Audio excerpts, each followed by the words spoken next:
The Gwaltney Group. The following is a sponsored program paid for by Robin Gwaltney. Gwaltney Group. RE/MAX results. Welcome to Rochester Real Estate, featuring Robin Gwaltney from Gwaltney Group RE/MAX results and Andy Brownell. Here's Andy Brownell on Rochester's News Talk, 1340 KROC AM and 96.9 FM. Good morning, everyone. Andy Brownell along with Robin Gwaltney, Gwaltney Group RE/MAX results here at News Talk, 1340 KROC AM and 96.9 FM.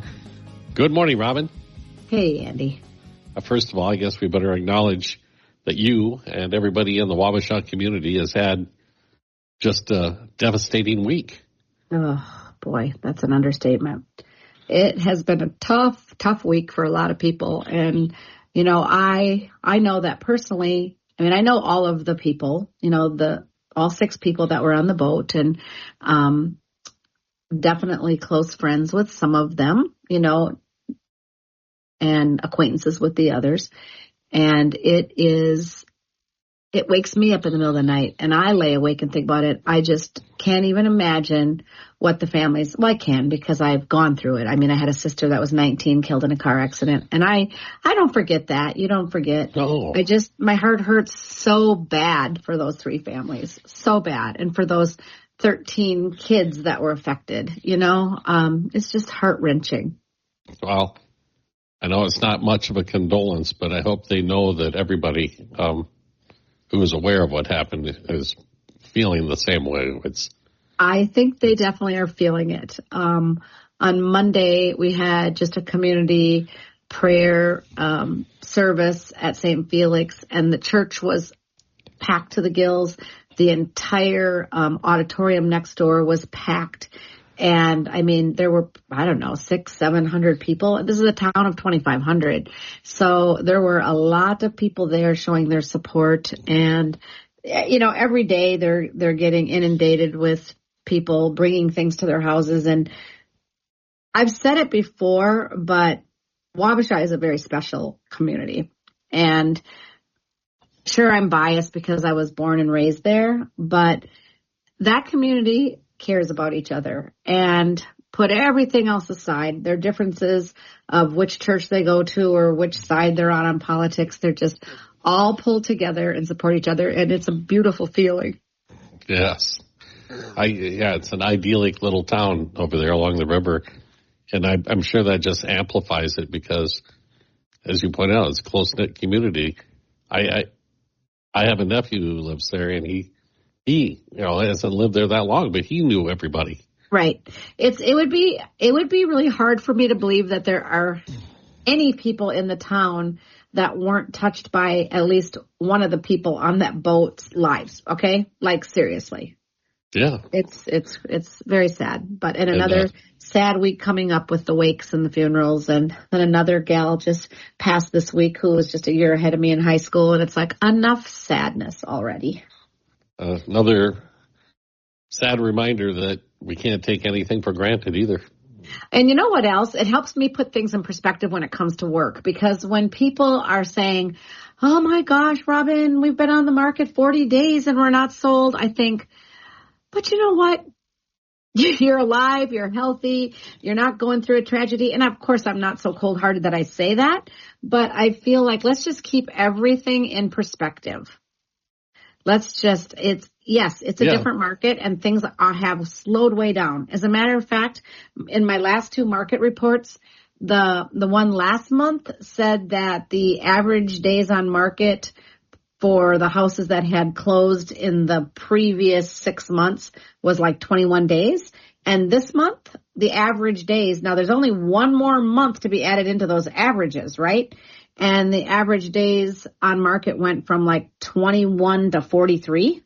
So that means that it's really been taking, you know, the ones that sold last month had been on the market 40, 50, 60 days.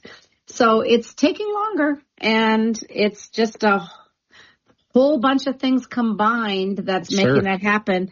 But at the end of the day, it's something that we cannot control, and we definitely don't need to stress about it.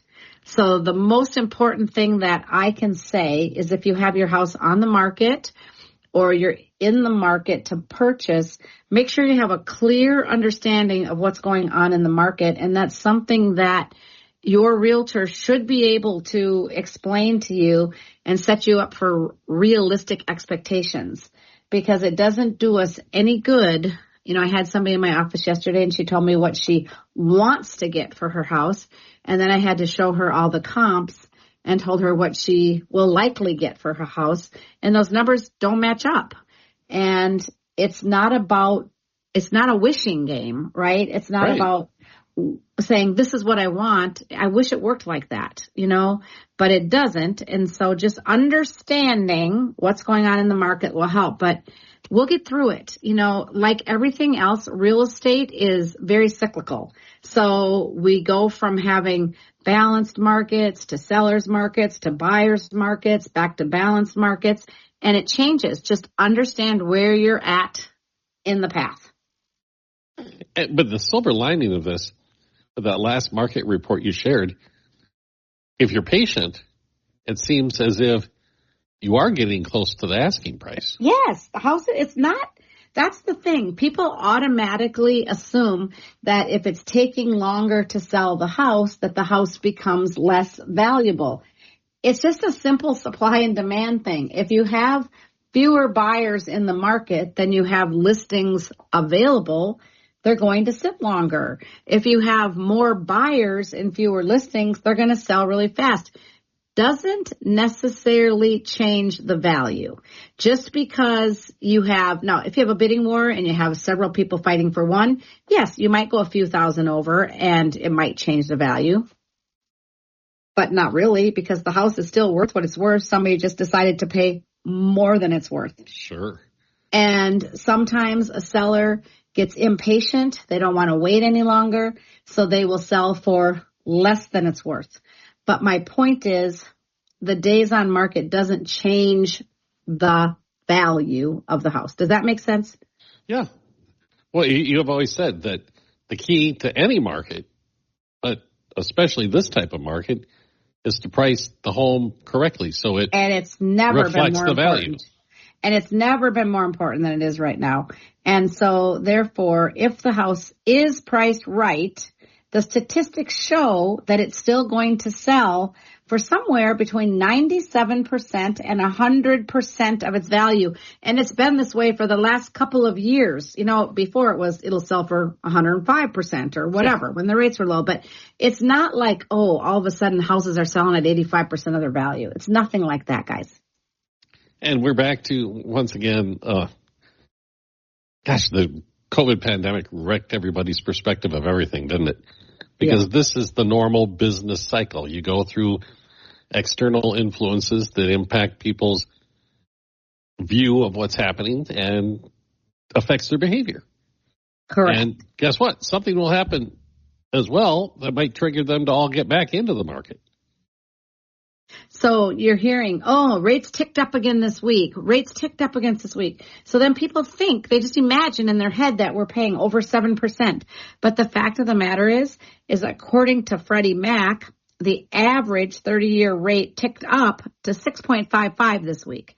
And if you look at what, I think, who is this? Mortgage News Daily, they said that it ticked up to 6.68.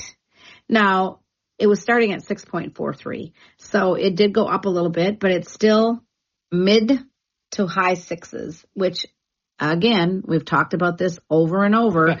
But if we look at the last 40 years and average out what the mortgage rate has been, the average over 40 years has been like 7.1%.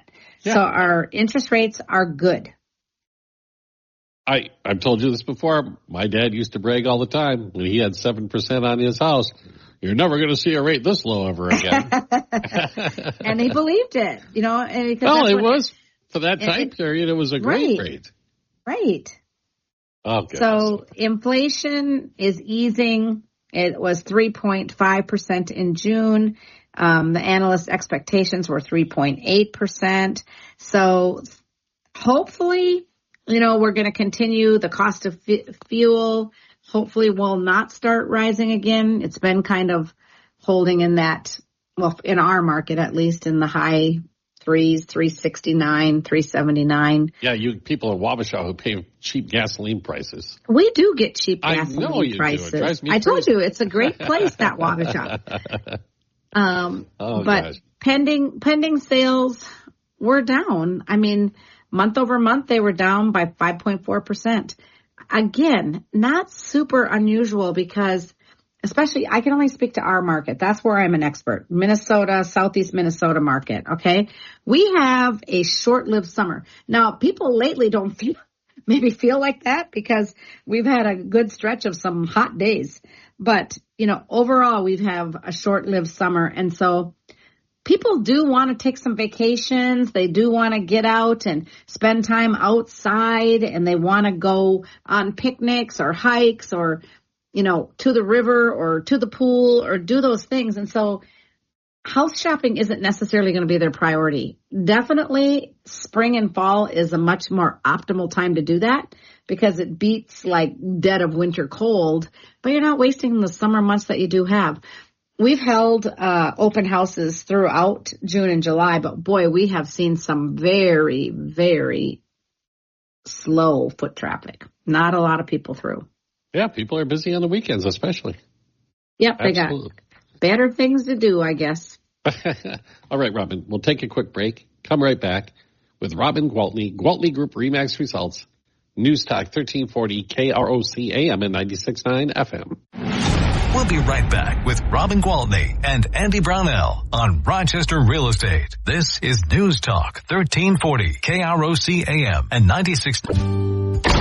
To Rochester Real Estate with Robin Gwaltney from Gwaltney Group-RE results and Andy Brownell on Rochester's News Talk 1340 KROC AM and 96.9 FM. Welcome back, everybody. Robin Gwaltney, Gwaltney Group-RE results. And we've been talking, of course, about the real estate market here in the Rochester area and southeastern Minnesota.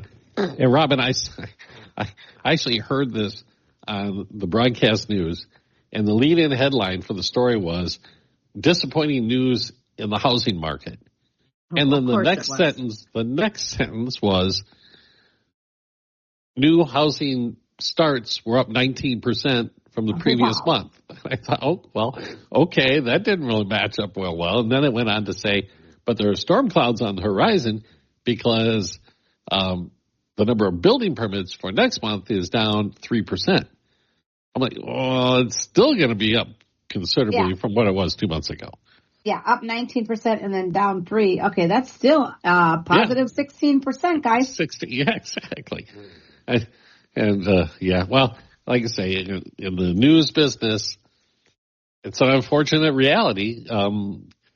Negative things attract more attention than positive. Well, headlines are supposed to be powerful. They're supposed to capture the audience. Now, the important part is when you're attracted to that headline, read the entire article, please. Yeah, you might glean a few more additional perspectives. That's for sure. Mm-hmm. I can always tell when I have conversations with people who read the entire article and who reads just the headlines. So, anyway, things are not gloom and doom. As a matter of fact, the National Association of Realtors says that the nationwide median sale price, I want to say, let me see if I can find it. My point is, it's pretty close to ours. Okay. And for a long time, while I've been in this business and even doing this radio show, ours has been pretty far below the national average. And I think right now we're like 30,000 below the national average. I think it's like 465 at the national level and 435 at the local level. I can't find the numbers, but it's very close to that. So it just says that our real estate in our market continues to get more and more valuable. And there's no end in sight. There is no end in sight. Amount of investment being made in this community. It's correct. You're going to go through a difficult time while the construction is taking place.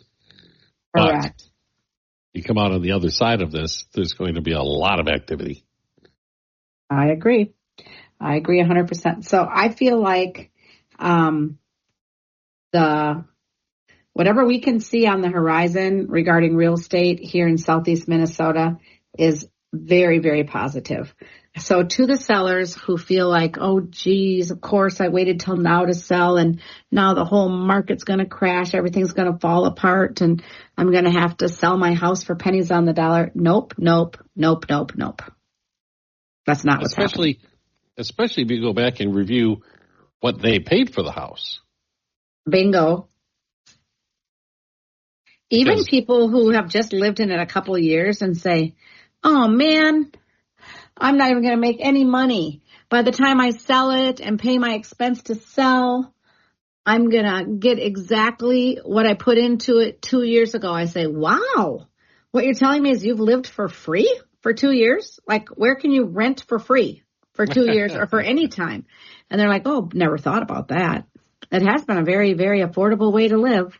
Well, not only affordable, but you got to control whether you had pets or not. You got to control what color you painted the kitchen walls or, anything you did because you owned it. So I would say that very seldomly have I run into anybody that's honestly taking a loss on real estate in our market.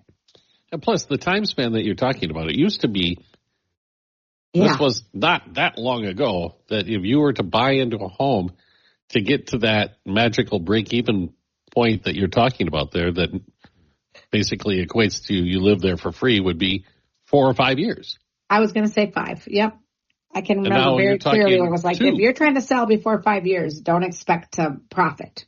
Yeah. And now you're talking 2 to 3. Right. That should be a pretty strong indicator in itself right there. Is exactly. Yeah. So again, I mean, I sound like a broken record, but we have a very, very, very healthy real estate market and we are grateful for that and, certainly not going to buy into any of the negative. Oh, but you just wait, you just hang on. It's coming. Nothing's coming. As you pointed out before, nationwide and even particularly locally, there remains an extraordinarily large shortage of inventory. Yes. We're thousands of homes behind what's needed at the current time. Absolutely. So even though it doesn't feel that way, and the only reason it doesn't feel that way is a lot of people who are ready to buy, and when I say ready to buy, that means they are qualified to buy. They've actually already been pre-approved to buy, but they're still opting to sit on the sidelines because they are the people who only read the headlines. Yep. I want to go back to something you said before we took the break, that you still see the multiple offer situations. We do. Is there any particular commonality that you find for the homes that attract the multiple? Yes. Is it they're just in pristine shape? Is that one of them? Bingo. That's definitely one of them. I'll tell you some things that people absolutely love when they go in to look at a house. When you can tell by the outside how well the outside of a home is manicured, lawn looks great, flowers look great, we're not being met by cobwebs on the front porch. When you can tell by the outside how good the inside is going to look, that is a win. All right. And as a realtor who shows and sells a lot of houses, this one's a winner before you even get in. And then you get in and you see how immaculate it is, how well maintained it is. And then if it's on top of all that, priced right, there you go. That's the menu for multiple offers. The trifecta. And when you can find one that's a one owner home, especially when it's a house that's been built in the 60s or 70s or 80s and the same family has had it that entire time and they have loved it and it's very obvious that they have loved it and cared for it, those become very coveted gems. All right. Well, Rob, we do need to take a break. Well, Come right back with more with Robin Gwaltney Group-RE results here at News Talk 1340 KROC AM 96.9 FM. We'll be right back with Robin Gwaltney and Andy Brownell on Rochester Real Estate. This is News Talk 1340 KROC AM and 96. Welcome back to Rochester Real Estate with Robin Gwaltney from Gwaltney Group-RE Results and Andy Brownell on Rochester's News Talk 1340 KROC AM and 96.9 FM. Saturday morning on News Talk 1340 KROC AM and 96.9 FM. Andy Brownell with Robin Gwaltney, Gwaltney Group-RE Results. And Robin, I saw on Facebook you had photos of the view from that condo in Wabasha and the interior. Wowzer. Oh my Isn't gosh. that gorgeous? Yeah. Yeah, it is beautiful. It is 45 minutes away from Rochester. A lot of people in Rochester feel like Wabasha is their second home. And I'm one of those people. I feel like I have a home in Rochester, a home in Wabasha. And when I say that, I don't just mean a physical home. I mean a sense of community, belonging to both places. And a lot of Rochester people do feel like they belong in Wabasha because they've been camping there for years or boating there for years or have a summer home there or whatever. And they are the people who do not take those views for granted. But a lot of people who really haven't ever spent any time over there are like, oh my gosh, why would you want to drive every day 45 minutes one way? Well, first of all, I'm a realtor, so all I do is drive all day. So it really doesn't matter if it's in circles around town or if there's, that transportation from home to work. But, yes, that condo is gorgeous. And then I listed, that's on Lawrence Boulevard. And then I listed a house on Lawrence Boulevard, just kind of behind the post office, 2 doors down from the Eagle Center. And that one didn't even make it a week. That one is under contract and we'll be having the inspection, but just beautiful properties. The condo is, the 3rd floor. So it's really up there. It's an end unit. So it's got views from 3 sides of the building, actually. And it has you can look down river. You can look across the river. You can look up river. I mean, it's just gorgeous. Absolutely great view. And the condo's been remodeled and it's furnished with high-end furnishings and it's a beautiful place.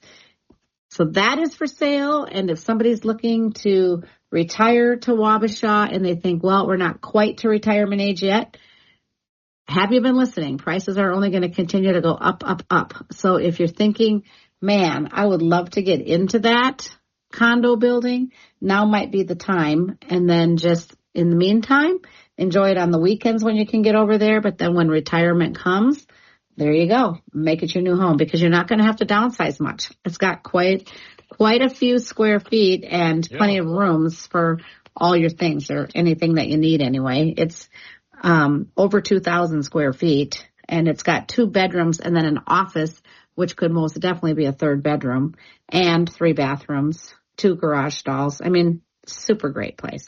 We've been talking about the photos. People can go to GwaltneyGroup.com and look at those photos. Yes, they can. And that one is for sale for $850.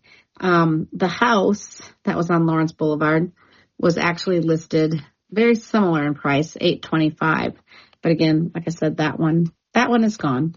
But the condo's there. And that's 2 different buyers that would want a condo and a single family house, typically. Let's see. What else do I have? Well, if you're looking for something in Chatfield, I have 703 James Street Northeast, which was built in 1993. It's over 3,000 square foot, 2-story with 4 bedrooms and 4 baths and a 2-car garage. And you can have that for $489.9. In Rochester, we have 4234 Fern Avenue Southeast, and that's a 2-bed, 2-bath. And it is a, 1,236 square feet. So that one is $299. Here's another place in Wabasha. This one is another house that is got riverfront. It's down. Some people don't realize that the Prairie is considered Wabasha as far as we're concerned, but it's down by the Pioneer Supper Club. Okay. And it's just maybe a short walk to the Pioneer Supper Club. But it has water rights and has a dock and has amazing views. And this is an older place. It was built in 1965, but it's been well loved, and it's a 2-bed, 3-bath home, just under 2,000 square feet, has a 2-car garage, and this is all for $650,000. To get on the water for $650,000, that's a rare opportunity. I have a super cute house at 505 Maiden Avenue in Wabasha, and this is an old 2-story that's been given a facelift. It's gotten new kitchen cabinets, new kitchen counters, bathrooms remodeled, paint throughout, new carpet throughout. So it feels very fresh and nice and move-in ready. And this one was built in, you ready for this? 1857. Oh, cool. But it feels amazing. And it's a nice lot. It's just about an acre. It has a big, no attached garage or anything, but it has a standalone big pole shed that you can definitely park as many cars in there as you want, or park your cars, use it for a workshop, whatever. And all that for $265,000. Oh, wow, really? Yep. Cheapers. And in Rochester, I have a beauty at 1116 Knoll Court Northwest. And this one is 4 beds, 3 baths, 3,391 square feet, 2-car garage, $449,000. That little neighborhood over there is just beautiful. Right. I know exactly where that's at. My sellers are actually dreading moving away from their neighbors because they love it, but they're going to be moving next door to their daughter. So, that maybe takes precedence. Yep. I have 3598 50th Avenue. This is a really rare opportunity. It started as a manufactured home, and then one of the owners along the way, I don't know if it was the original one, started building additions, like additions to the east, additions to the west, additions to the north, additions to the south, lots of rooms. The house now has 5 bedrooms and 3 bathrooms and 2,943 square feet and a 3-car garage. And you can, and it's sitting on 2.26 acres, and you can get all of that for $344,900. Wow, that's a lot of square footage for that much. Yes, it is. So I thought a smart young professional who wants to buy it and rent out some bedrooms and use that rent money to pay the mortgage, so smart. And then eventually maybe keep it as a rental and move out of it, or sell it and take what you make as your down payment. So, it could be a very handy tool for some young investor. Or if you just have a big family and don't want to spend $500,000 to get a house big enough for everybody with a great big 2-acre yard, this is a rare opportunity. Nice. Very nice. Yeah. Oh, well, Robin, if somebody's interested in these properties, they, have been thinking about getting in there and looking around, or they have a home that they'd like to sell, how do they get a hold of Robin Gwaltney? Yes, please do. Oh, yeah, I have to say one more thing. The 2026 Real Trends came out, the results, and verified us as the #1 large team in Southeast Minnesota. I don't know if that's maybe 10 years in a row or something, but yeah, we're super excited about that. So yes, if you'd like to work with us, we have a lot of experience. Feel free to call my cell phone. You'll get me directly. That number is 507-259-4926. All right, Robin, thank you so much for your time, and we'll chat again next Saturday. Thank you, Andy. All right. Robin Gwaltney, Gwaltney Group, RE/MAX Results. This is News Talk 1340 KROC AM 96.